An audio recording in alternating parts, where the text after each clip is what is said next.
So, welcome to this introductory lesson about Castellan, its grammatical cases and declensions and what they are used for. And so let's get started.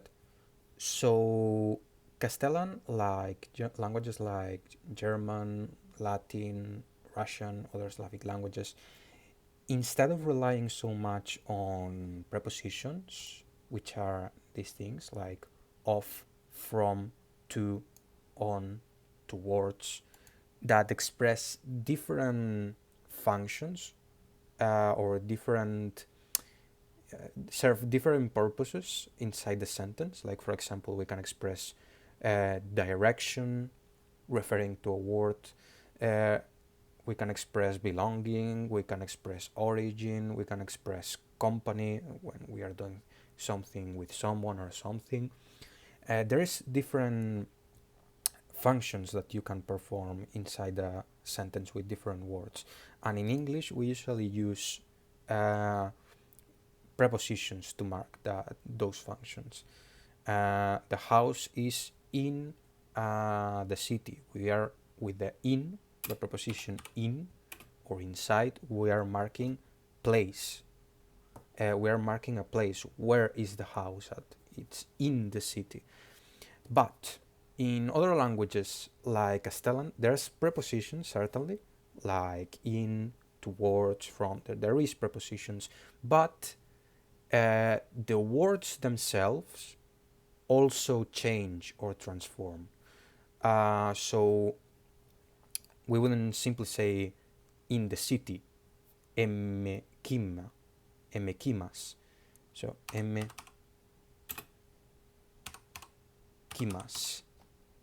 This is like the basic form of the word for city, kimas. We will also transform this word, emekima. It has changed. Because it expresses a function of place, of placement. So as you can see, we can also have prepositions, but the words themselves express this function inside the sentence, as we will see. So, how many of these forms or of these grammatical cases that express different functions inside the sentence are there in Castellan? There are 4 grammatical cases: nominative, accusative, genitive, and instrumental. Each of these grammatical cases may serve as more than one function.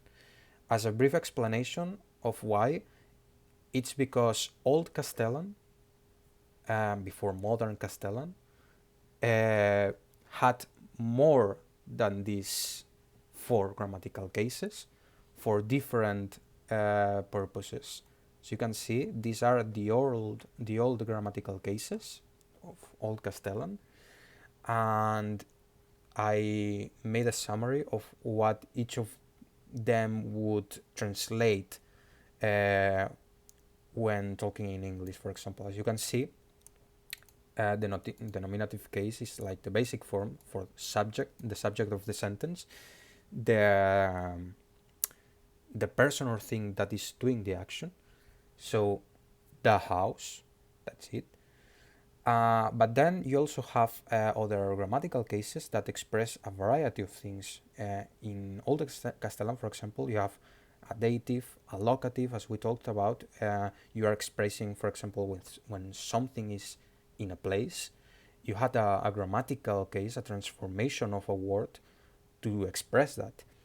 But what happened in Modern Castellan, for ease of speak, to ease it out a bit, it compressed these grammatical cases into 4. So 2 of the old grammatical cases, the dative case and the locative, got compressed inside the accusative case. This is why the accusative case will be one of the most tricky or difficult to learn about. But let's get on with it. Nominative, for the subject, the person or the thing that does the action. In this case, as you can see in the example, Hrosbires ar megal. Ar is the verb to be, is, megal is an adjective, and it expresses, and it means friendly. It gives us, as adjectives do, it gives us more information, or it's a description of the thing we are talking about. Hrosbires, the subject, as you can see here, it's on the nominative, and it has this vowel plus s ending, which you may have seen in a lot of Castellan words. And this is the nominative, and as you will see in the dictionary, it is the basic form for all the nouns. So all the nouns in the dictionary will be in the nominative case, all the adjectives as well, and all the actors, we'll talk about them, are in the nominative case as well. This is like the basic form of the words when you see them in the dictionary. And the es ending, or the vowel plus s ending, as you can see here, is very common. This is why it's called often the regular declensions when we talk about declensions.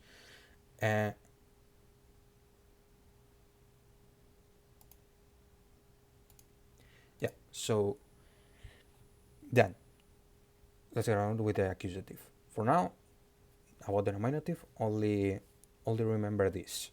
It's the basic form for most words or nouns in the dictionary, and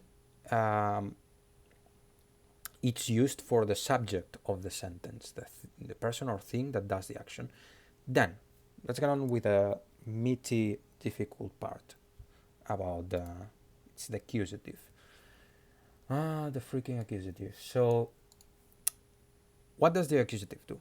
It does mainly three actions. It does mainly marks three purposes. So what is being done in the sentence, the specific thing that is being done, so the thing itself that is being done, not the subject, the thing that is being done. That means a direct object. The person or the thing we are doing the action to whom we are doing the action, so the person or the thing that receives the action, that is the indirect object, or the place or where the action is taking place. So remember, what, to whom, and where. These are the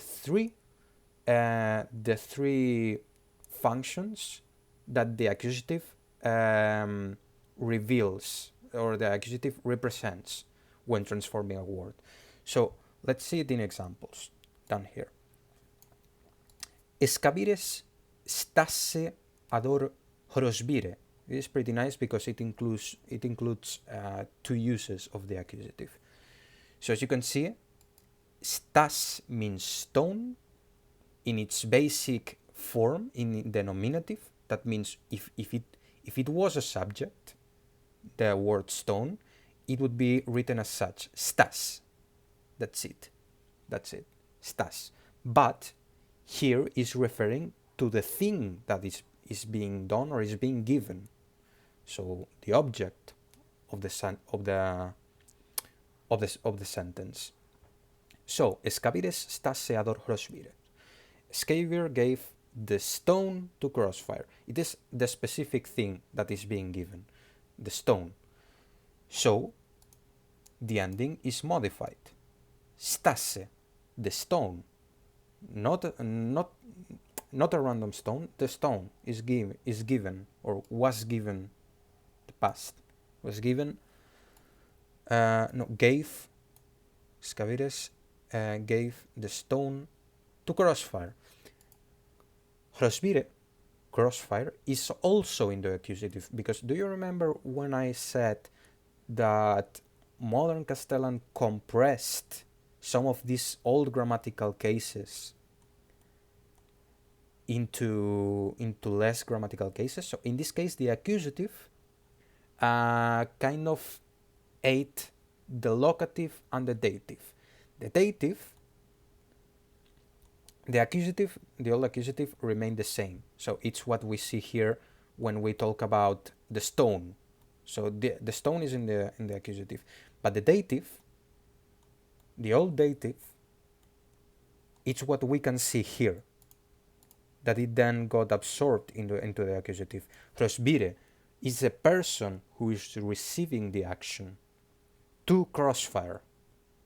The two are in the accusative, but they are serving different purposes. Stone is referring to the object. The stone, the thing that we are doing, the thing that was given by Scavier.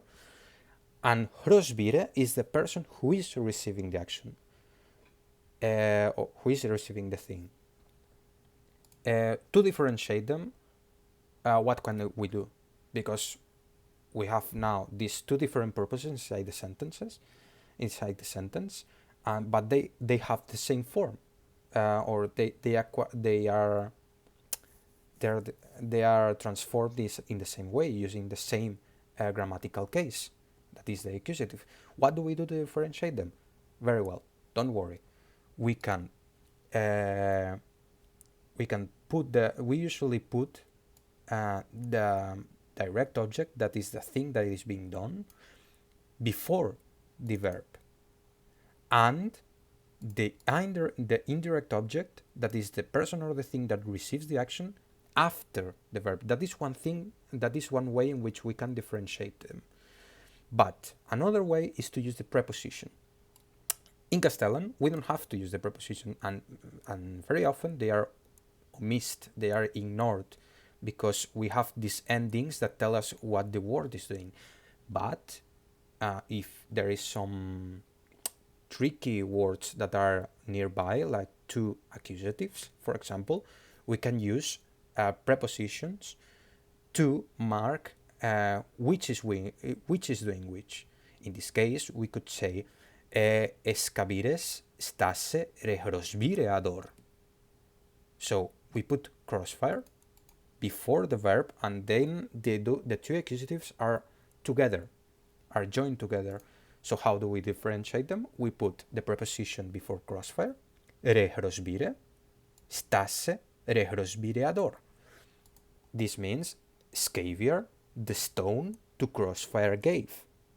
And thus we differentiate the two words even though they are in the same grammatical case.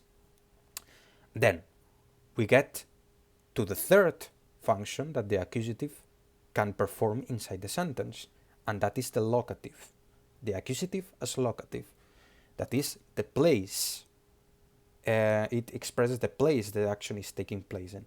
So, in this example, we can see escabires emecasse tor. We can see the same ending as in stasse, casse. The original word is cas. In the accusative is casse. Here we can see that there is a preposition to specify which function of the accusative this word is serving. In this case, we're talking about the place, so we use the preposition eme, which means in or inside. Escabires emecasse tor. Scavier was inside the house. Tor is the past tense of the verb to be. So we saw the verb to be before. Are means I am, you are, he is, etc., etc. Tor is in past. I was, you were, etc. So we have the nominative, the three functions of the accusative, and then we have the we got on to the genitive, which is the third grammatical case. This is very easy. It just indicates belonging or possession or origin. So to whom a thing belongs to, or where from it came. So for example, cas escabirei. This is similar to the English Saxon genitive. As you can see here, in English we kind of do the same, in the sense that we transform the word. Instead of using the preposition of, we don't say We don't usually say the house of Scavier, for example. We say Scavier's house most often. In Castellan is the same. We don't say cas. We don't have a preposition in this case for of, but we say cas escabirei. Escabirei. We transform the escabires, which is the nominative form. It would be with an s, so escabires. We transform it to escabirei with an I in the end, and that is the genitive. And then it can also express origin, for example, I don't know, sakoteskimai. Sakoteskimai, let me write it over here. Sakoteskimai. Kimai, in its nominative, in its basic form, would be kimas. But we are saying that the soldier or the infantryman, Sakotes, is from the city. It's originary of the city. So we transform kimas into the genitive to express that that soldier is from there. It's from the city. Sakotes kimai. So there's that. And then finally, the instrumental, which can also be a tricky one, but we'll get through it. So the instrumental basically indicates the causation, the motive, the means to, or simply company. What does it mean? What does this mean? This means basically that we are talking about why we did the action in the sentence, what did we do the action for, so the purpose of the action, so the motive, the purpose, and then how we did the action. So we're putting the context around the action. Also, with whom or with what we did the action with. So basically it's all the context that surrounds the action, the why, the for what, the how. We use this grammatical case, the instrumental, to express all of these things. Let's see some examples. There is instrumental for causation or purpose, is scabires castellalua hulua subor. Scavier spoke for all Castellans. What is the cause for Scavier speaking? He was speaking in the name of all Castellans. So, for all Castellans, basically. It will be like in English when you use the preposition for, because of, by me. I spoke, this book was written by me. So, what was the cause of this book? It was me, basically. Or what was the purpose of Scavier speaking? It was the Castellans. Here we can see scabires, again, the subject, subject nominative ending. Then, here we see two adjectives. One is acting as a name, basically. Castellans, the Castellans. The Castellans are the cause of the action. They are the cause and the purpose of the action for Scavier speaking. So, the basic form of the adjective is normally an L ending. Castellal. Castellal. In this case, it's also in the plural. In the plural, so there are many Castellans. So, if it was one Castellan and we wanted to transform them, first, the plural normally for adjectives would be castellalla. Castellalla. Like so. In this case, the instrumental singular, so one Castellan, or for one Castellan, it would be castellalu. But here we are talking about many Castellans, or that the action was done for many Castellans. So we say castellalua, castellalua, like so. And then we have the other adjective, hulua, which means all. It was done not only for some Castellans, he spoke for all Castellans. So what happens here? The adjectives follow the lead of the word they are describing. What does this mean? That basically the they take the same form or the same grammatical case as the word they are describing. In this case, hulua or hul, the word for all, describes Castellal. Sorry about that. So basically, it will follow its lead. This word is in the instrumental plural. The adjective is in the instrumental plural as well. It's that simple. That's it.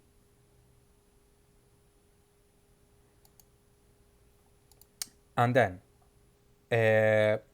finally, very easy, instrumental for company. So, the thing or the person you are doing an action with.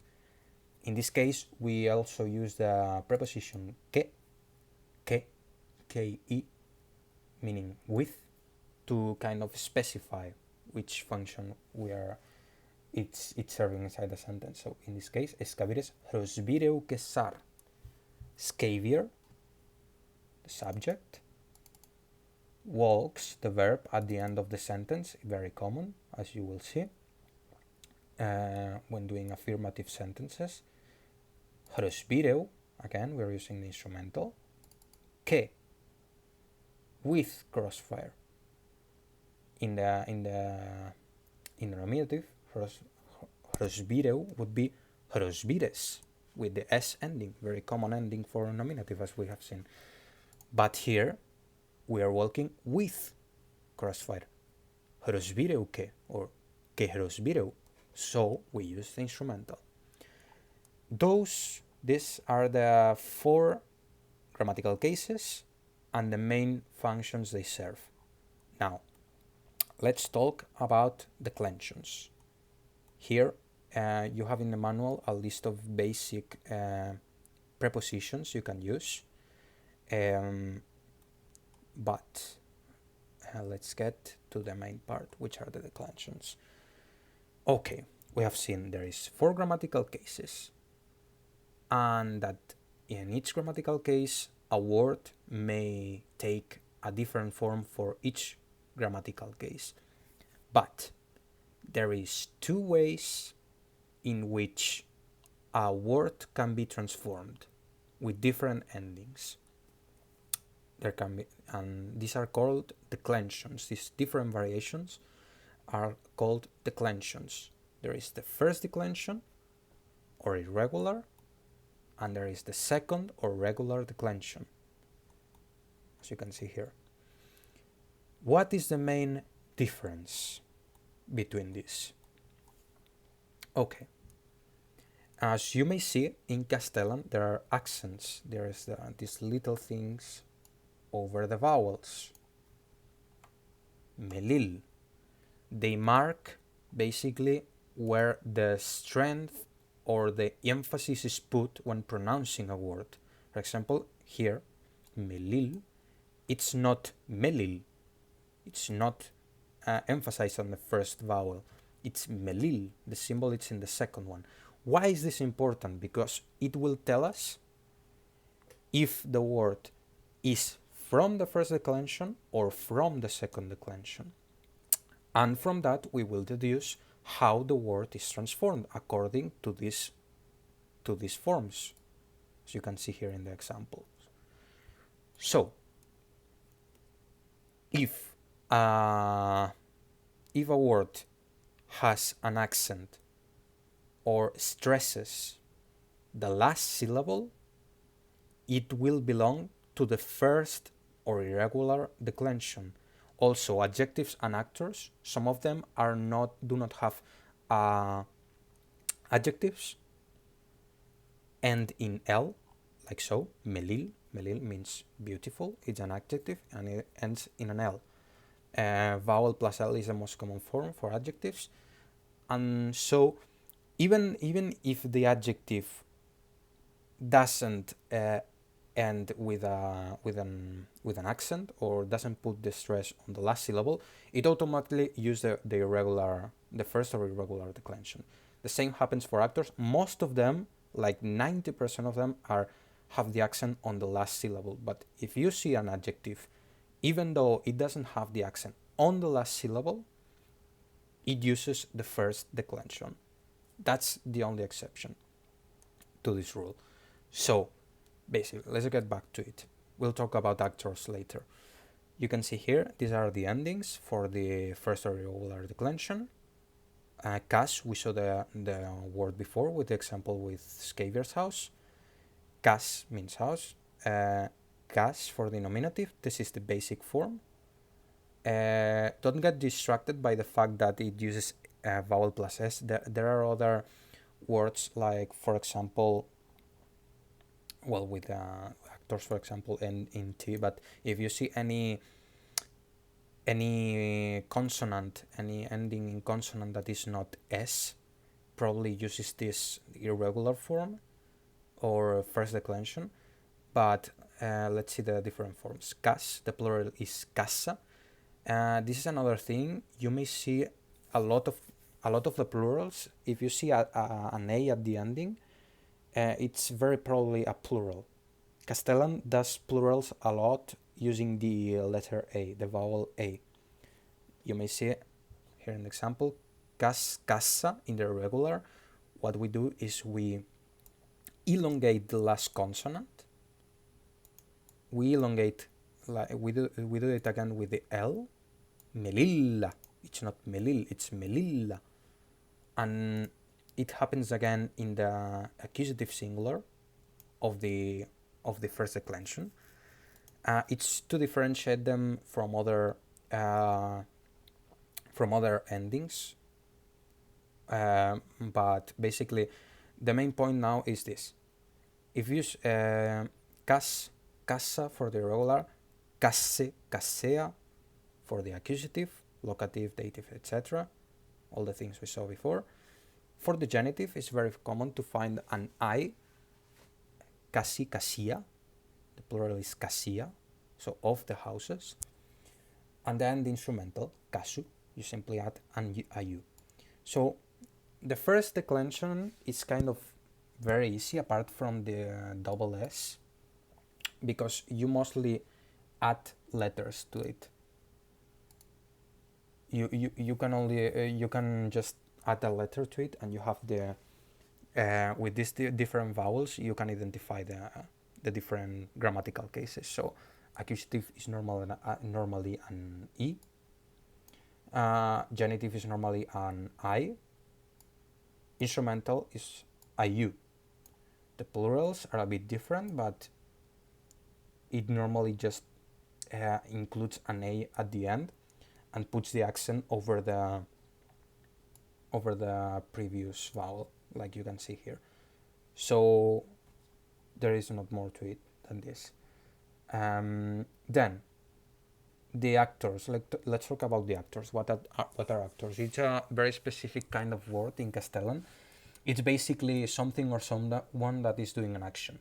It's very common to see it used for jobs or professions or trades. So, for example, a word here we have the word being, because again, it's something. These kind of words refer to something or someone that is doing an action. So, being is something or that is doing the action, to be, existing.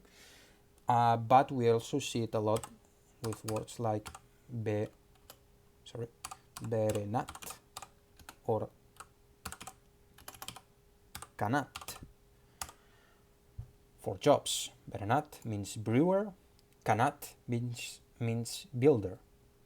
So most commonly, if you see a word ending in T, they might be a job. They might be referring to a job, to a function, to something that is doing something. those are the actors, and that is why they are called actors, and they are of the first declension. Then let's go to the second or irregular declension. This is the second way in which words change to express the four grammatical cases. So you have, let's say you have one recipe for these words ended in consonant or in words that have that put the stress or put the accent on the last syllable, and you have the other recipe for this most common ending, as we saw before, for the nominative, which is the vowel plus s ending. In this case, they don't have the accent, or they don't put the stress on the last syllable. They put usually the accent on the penultimate syllable, so on the syllable that goes before the last one, or the one before that, the antepenultimate syllable. But it's most common that they are on the penultimate syllable, so in the syllable before the last one. And they, in the nominative, in the basic form, they end in vowel plus s. Es, as, es, is, os, us.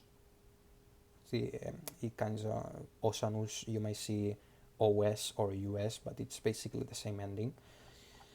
So again, we have kind of the same rules apply in that you have these different letters that kind of indicate you which one is one.